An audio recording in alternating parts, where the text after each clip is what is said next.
Does Paul limit who can lead in the church?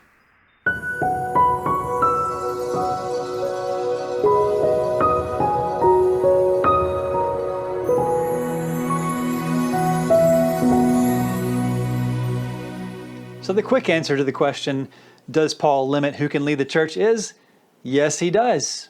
Paul carefully laid out the qualifications for leaders in the church. He described episcopos, overseers, diaconos, deacons, and presbuteros, elders. Such responsibility does not suit everyone.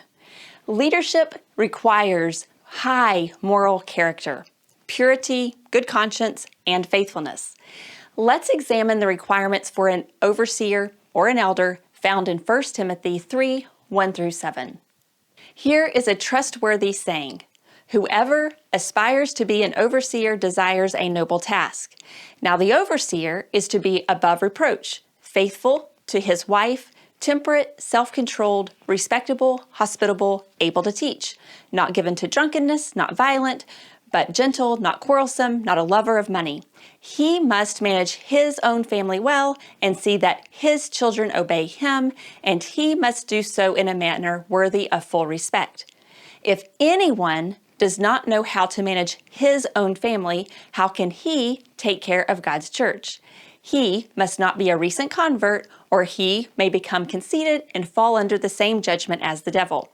He must also have a good reputation with outsiders so that he will not fall into disgrace and into the devil's trap. This passage contains only two pronouns, tis and tis. In these 7 verses, Paul uses only 2 pronouns for leaders, and they are both neuter. In 3:1, tis means whoever, and in 3:5, tis means anyone. With his choice of pronoun tis, Paul opens leadership to both men and women. Paul does not restrict leadership to only men in this passage. Once again, if Paul had used the word honor, male, that would clearly indicate that he intended only men in leadership. But he used tis, anyone, whoever. Note that every pronoun or possessive pronoun, there were 12 in the English translation, refers back to the neuter tis. With no neuter pronoun in English, it becomes awkward to say that person or his or her, so most translations use he, him, and his for simplicity. Sadly, that translation decision obscures the open door Paul offers for godly and gifted male or female leaders. Whether male or female, all must have outstanding character. And that is the limitation. Outstanding character is not that common. So maybe you're thinking, yes, but the passage states clearly this person must be faithful to his wife. Surely that narrows down the leadership field to mean that Paul is only speaking to men. Well, it does not exactly. The translation of what it means to be faithful is to be a one-woman man.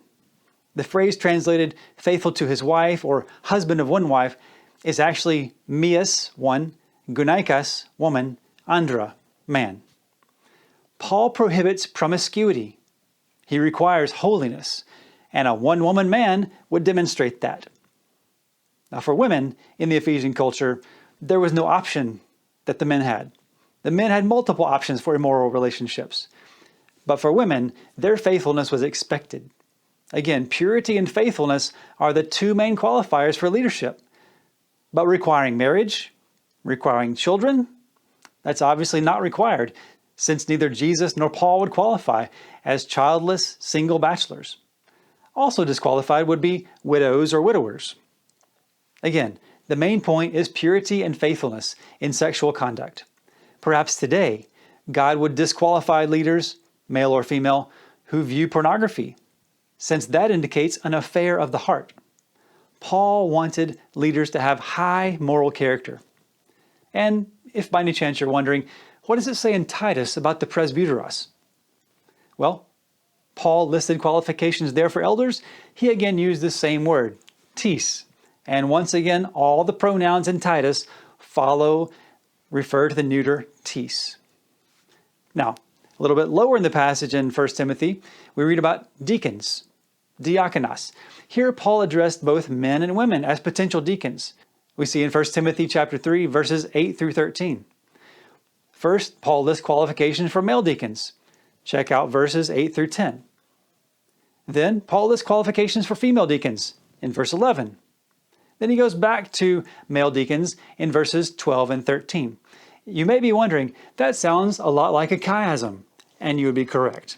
The arrangement is male deacons, female deacons, male deacons. Now, some translators phrase about the women, likewise, their wives are to be women worthy of respect. But in the Greek, their wives are to be is not there at all. There's no possessive pronoun there, there's no noun wives, and there's no extra to be verb. The Greek literally says, likewise, women are to be worthy of respect. So, since this passage is not about marriage, it's about leadership in the church. Paul talks about male deacons, female deacons, and then puts the chiasm on the backside to make a chiasm sandwich of deacons. Obviously, Paul wants to multiply the family of God. He wants there to be more leaders. He calls it a noble task if anyone wants to be an overseer of God's church. I think you can see from this how important context is. Sadly, in many churches around the world, leadership for females is not modeled, so many people do not think women actually can lead in the church. An American woman in her 30s stated, "I always knew I was smart, talented, and gifted, but I just figured that God didn't really need me because I was a woman." A South Asian leader said, "Women have regretfully testified that though their leadership qualities are sought after and used in the secular fields, they shrink into insignificance when they are in the church." Brothers and sisters, we limit the effectiveness of the church when we sideline godly women from using her leadership gifts. Paul intentionally used the neuter tis to open leadership in the church to qualified believers.